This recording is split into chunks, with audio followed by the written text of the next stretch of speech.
مسلمانانو دا وخت ګوره ډېر سخت وخت دی چې په دې خبره پوه وي داسې وړوکی وخت نه دی موږ ته ډېر معلومات شته دي بعضې معلومات موږ ویلی نه شو ځکه چې هسې هم موږ په نشانه باندې یو چې نور حق ووایو نور هم خرابېږي او په آخر کې تاسو ته یوه بله خبره کوم چې موږ ته حالات معلوم هم دي او خراب هم دي تاسو یې ګورئ نو که چېرې څوک رښتیا زموږ ملګري وي او دا قرآن موږ سره اورېدل غواړي نو دوه خبرې وي یو زما کپری ده یو ستا انا ده یو ستا انا ده یو زما کپری ده یا به ته خپله انا ماتوې یا به زما دا کپری ماتوې خبره پوه شوې ستا انا دا ده چې ته زما ځای له راځې نو زما ملګري ولاړ دي ستا تلاشي بالي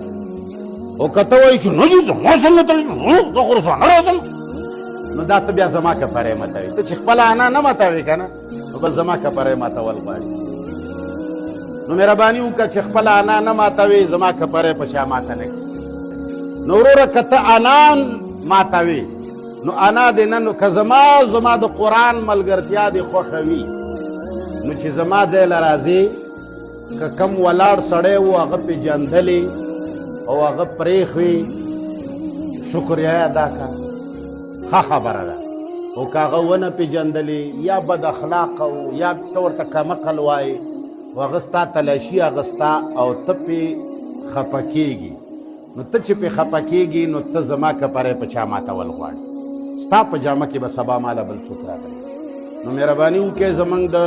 ملاقات دروازې هم خلاصې دي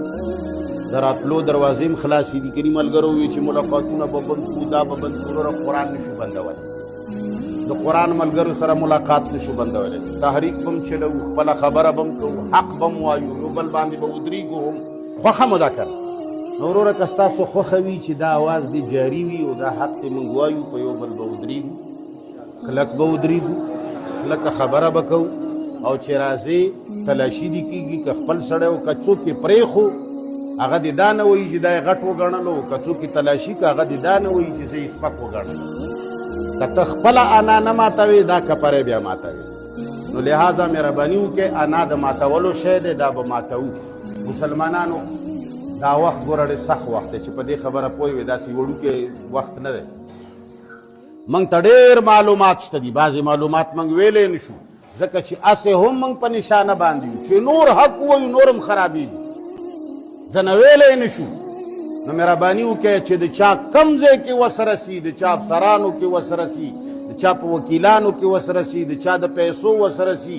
د چا د زور او د اپروچ وسره سي هر سړی د خپل کار خپله منډه ووهي چې موږ خپل کم دنیوي اعتبار سره تدبیرونه دي او ځان سیف کول دي هغه سیف کړو او بل چې ملګري راځئ د اول نه مهرباني به وکړئ اول به مخکې صفونو کې کېدی شاته به څوک نه کېدی تاسو شاته ځای ډک کې بیا چې کله وروستو سړی راشي یا مخکې راځي نو په هغه زموږ شک راځي چې دا سړی مخکې ځان ولې راوړي